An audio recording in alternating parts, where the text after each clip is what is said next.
ஒரு பெரிய காட்டின் நடுவில் மணிமாறன் என்ற பெயர் கொண்ட ஒரு சிறுவனும் அவனுடைய தாயாரும் வசித்து வந்தார்கள்.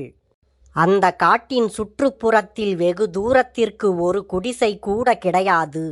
அந்த காட்டில் எங்கு பார்த்தாலும் ஓங்கி அடர்த்தியாய் வளர்ந்த மரங்கள்தான் இருந்தன. ஓடைகளின் சலசலப்பும் காட்டு மிருகங்களின் கத்தல்களும் பறவைகளின் ஒளியும் தான் அந்த சிறுவனின் காதில் படும் ஓசைகளாகும்.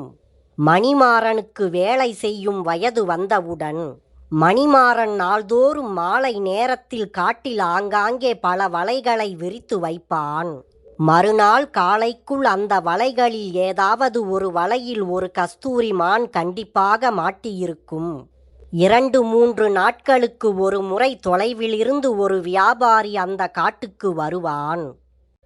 அவன் அந்த கஸ்தூரி மான்களை எடுத்துக்கொண்டு பதிலுக்கு அவர்களுக்கு உணவும் துணிமணிகளும் கொடுத்துவிட்டு போவான். மணிமாறன் படிப்பதற்கு ஏதாவது ஓலைச் சுவடிகளையும் அந்த வியாபாரி கொண்டு வந்து அவனுக்கு தருவான்.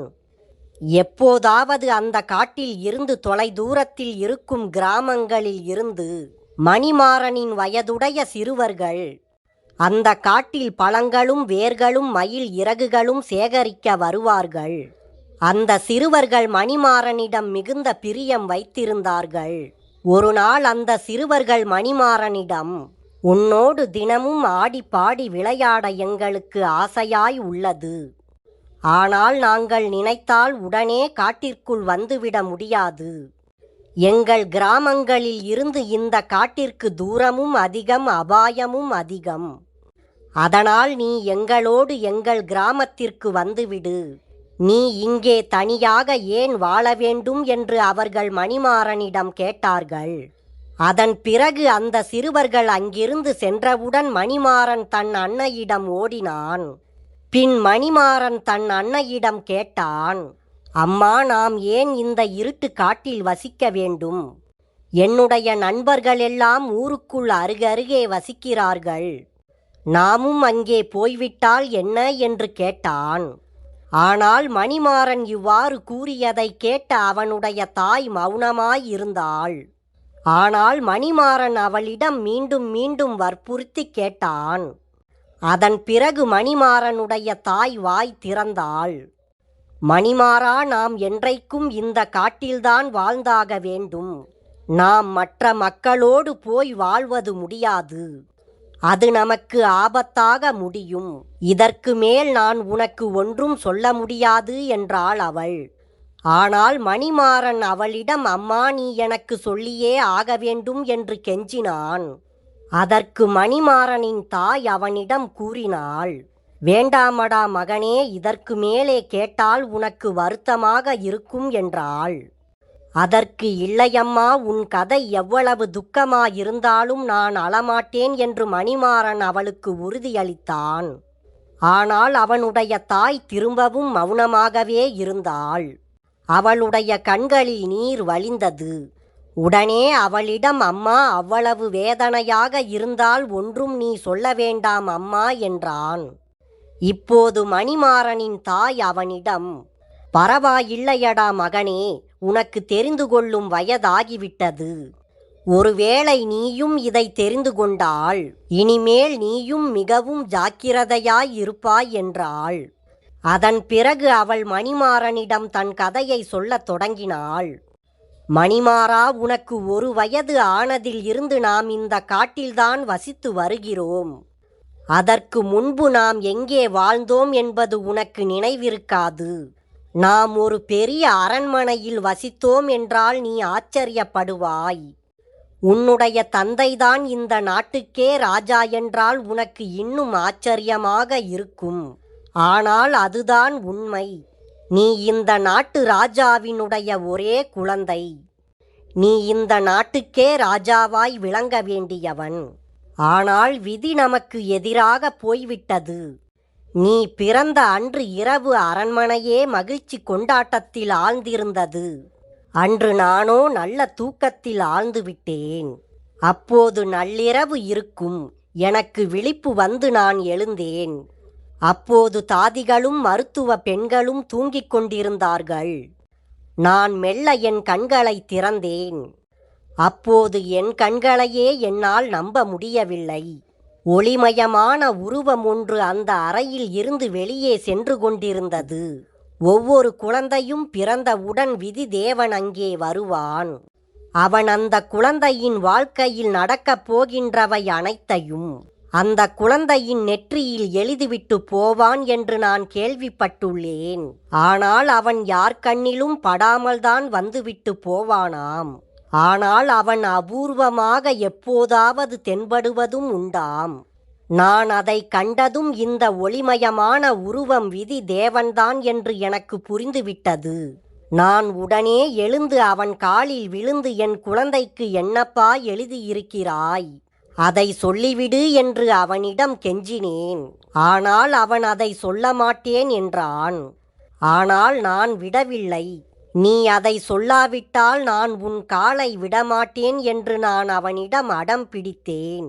கடைசியில் அவன் எனக்கு மசிந்தான். ஆனால் எனக்கோ ஏன் அதை கேட்டோம் என்று ஆகிவிட்டது. அவன் சொன்னது இடிபோல என் காதில் விழுந்தது.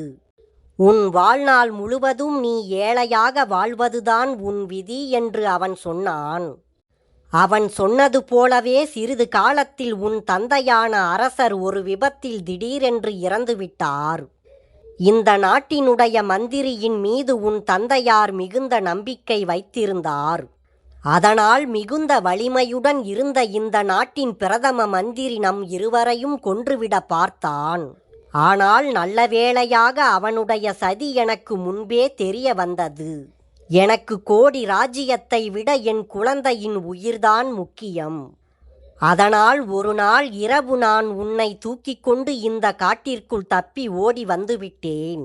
அந்த மோசக்கார மந்திரியே இப்போது இந்த நாட்டிற்கு ராஜாவாகிவிட்டான். நாம் இங்கே இருப்பது அவனுக்கு தெரியாது. அது அவனுக்கு தெரிந்தால் அவன் நம்மை கொன்று விடுவான். இதனால்தான் நான் இங்கிருந்து வெளியே போவதை விரும்பவில்லை. அன்றைக்கு விதி தேவன் நீ ஏழையாயிருந்தாலும் ஒரு நாளும் பட்டினி கிடக்க மாட்டாய் என்று எனக்கு உறுதியளித்தான். கட்டாயம் ஒவ்வொரு இரவும் உன் வலையில் ஒரு கஸ்தூரி மானாவது பிடிபடும் என்று உனக்கு விதிக்கப்பட்டிருப்பதாகவும் அவன் கூறினான். அதனால் பல ஆண்டுகளாய் நான் ஒவ்வொரு நாள் மாலையும் வலையை போட்டு வந்தேன். இப்போது நீ தலையெடுத்து அந்த வேலையை நீ செய்து கொண்டிருக்கிறாய். அதை நினைத்தாலே என் நெஞ்சு வெடிக்கிறது. என்றாலும் என்ன செய்வது? நீ உன் வாழ்க்கை முழுவதையும் இந்த காட்டில்தான் கழிக்க வேண்டும் என்றாள். தன் தாய் கூறிய கதையை மணிமாறன் ஆழ்ந்து கவனித்து கொண்டிருந்தான். பிறகு அவன் சிறிது நேரம் யோசித்தான்.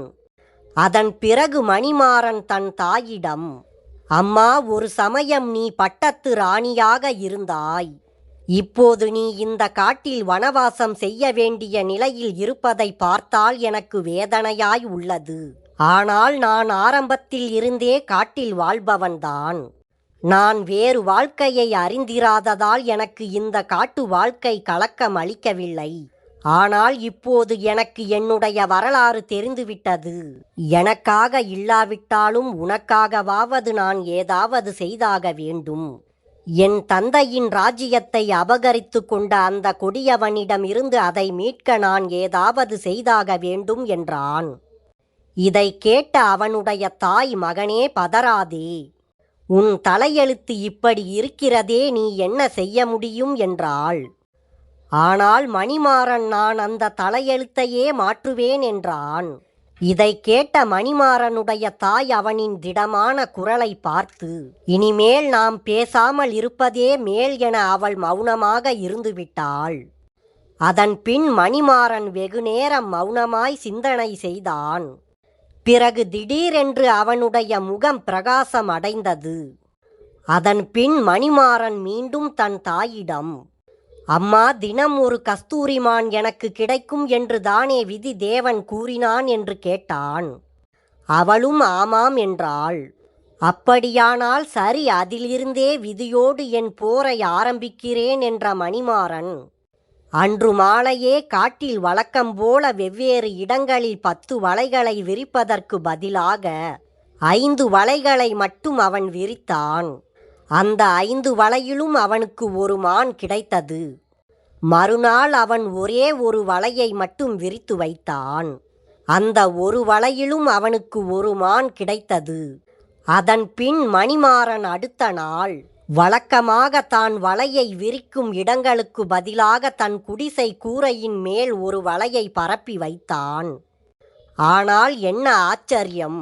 மறுநாள் காலையில் அங்கேயும் ஒரு மான் சிக்கி கிடந்தது. பின் மறுநாள் மாலையில் அவன் ஒரு பனைமர உச்சியில் ஒரு வலையை தொங்கவிட்டான். ஆனால் தப்பாமல் அங்கேயும் அவனுக்கு ஒரு மான் கிடைத்தது. அடுத்த நாள் மாலை மறுபடியும் பனைமர உச்சியில் வலையை தொங்கவிட்டான். பின் அந்த பனைமரத்தை சுற்றி தீயையும் மூட்டி வைத்தான் மணிமாறன். அன்று இரவு மணிமாறன் நன்றாய் உறங்கிக் கொண்டிருந்தான். அப்போது அவனுக்கு அருகில் யாரோ நின்று இரைக்க இரைக்க மூச்சு விடுவது போல் உணர்ந்த மணிமாறன் உடனே விழித்து கொண்டான். அப்போது அவன் அருகில் ஒளிமயமான ஒரு ஆள் நின்றான். ஆனால் அவன் உடம்பு பாதி எரிந்தது போல் இருந்தது. அவன்தான் விதி தேவன். இப்போது விதி தேவன் மணிமாறனிடம், "ஏனப்பா, நீ பாட்டுக்கு ஒரு மரத்தின் உச்சியில் வலையை கட்டிவிட்டு சுற்றி தீயையும் மூட்டி விடுகிறாயே, என்ன அர்த்தம்? என்ன விஷமம் இது?" என்று விதி தேவன் கோபத்துடன் மணிமாறனிடம் கேட்டான். அதற்கு மணிமாறன் விதி தேவனிடம், "நான் ஒன்றும் இங்கே விஷமம் செய்யவில்லை. என் தந்தையின் பிரதம மந்திரி செய்த விஷமத்தை தான் நான் ஒடுக்க பார்க்கிறேன். என்னுடைய ராஜ்யம் எனக்கு திரும்பி வரவேண்டும்" என்று மணிமாறன் விதி தேவனிடம் பதில் சொன்னான். "ஆனால் ஏழையாய் வாழ வேண்டும் என்பதுதான் உன் விதி" என்று விதி தேவன் தன் ஆட்சேபத்தை மணிமாறனிடம் தெரிவித்தான். இதை கேட்ட மணிமாறன் உடனே விதி தேவனிடம், "அதே மாதிரிதான் ஒவ்வொரு இரவும் ஒரு மான் என் வலையில் விழுந்தாக வேண்டும் என்பது என் விதி. அதனால் நான் எங்கே வேண்டுமானாலும் என் வலையை போடுவேன். அதை கேட்க நீ யார்?" என்றான் மணிமாறன். "அப்படி அந்த விதிப்படி நடப்பதற்காக நான் ஒரு மானை தூக்கிக் கொண்டு நெருப்பையும் தாண்டி கொண்டு மரத்தின் உச்சியில் அதை வைத்து தொலைக்க வேண்டி இருக்கிறதே. எத்தனை நாளைக்குதான் நான் இப்படி அவதிப்பட முடியும்?" என்று ஆத்திரத்துடன் கேட்டான் விதி தேவன். அதற்கு மணிமாறன் விதி தேவனிடம், "நாளைக்கு நான் இந்த காட்டிலேயே மிக உயரமான மரத்தின் உச்சியில் வலையை கட்டுவேன். அந்த மரத்தை சுற்றி நான் தீயையும் மூட்டுவேன். மேலும் அந்த மரத்தின் மேல் கடுகு எண்ணெயை நன்றாய் தடவிவிடவும் போகிறேன்" என்று சாதாரணமாக சொன்னான். இதை கேட்ட விதி தேவன் கலங்கினான். பிறகு சிறிது நேரம் யோசித்த விதி தேவன் புன்னகை புரிந்தான். "நீ சாமர்த்தியசாலிதான் மணிமாறா. உன்னுடைய மன தைரியத்தின் காரணமாக உன் தலையெழுத்தை நான் திருப்பி எழுதிதான் ஆக வேண்டும்" என்று கூறிய விதி தேவன் அப்பொழுதே மணிமாறனின் நெற்றியில் பழைய எழுத்தை அழித்தான். புதிய எழுத்தை மாற்றி எழுதிவிட்டான். அதன் பிறகு அவனுடைய நாட்டில் சில நாள் கழித்து ஒரு கலகம் நடந்தது. அந்த கலகத்தில் அந்த நாட்டின் ராஜாவாக இருந்த பிரதம மந்திரியும் கொல்லப்பட்டான். அப்போது மணிமாறன் தன் தாயுடன் அந்த நாட்டின் அரண்மனைக்கு சென்றான். அங்கு அவனுடைய பழைய தாதி அவர்களை அடையாளம் கண்டுகொண்டாள். காட்டில் இருந்த அரசகுமாரன் திரும்பியது அந்த நாடு முழுவதும் காட்டுத் தீ போல் பரவியது. அதன் பின் அந்த நாட்டின் மக்கள் அனைவரும் ஒரு மனதுடன் மணிமாறனை அந்த நாட்டின் அரசனாக பிரகடனம் செய்தார்கள். தனக்கு விதிக்கப்பட்டதே தன்னுடைய விதி என்று ஓய்ந்து இருக்காமல் அந்த விதியையே எதிர்த்து போராடிய மணிமாறன் வெற்றியடைந்தான். ஒவ்வொரு மனிதனும் தனக்கு வருகின்ற சவால்களையும் துன்பங்களையும் முழு மனதோடு எதிர்த்து போராடினால் நிச்சயமாக அவன் வாழ்வில் வெற்றியடைவான்.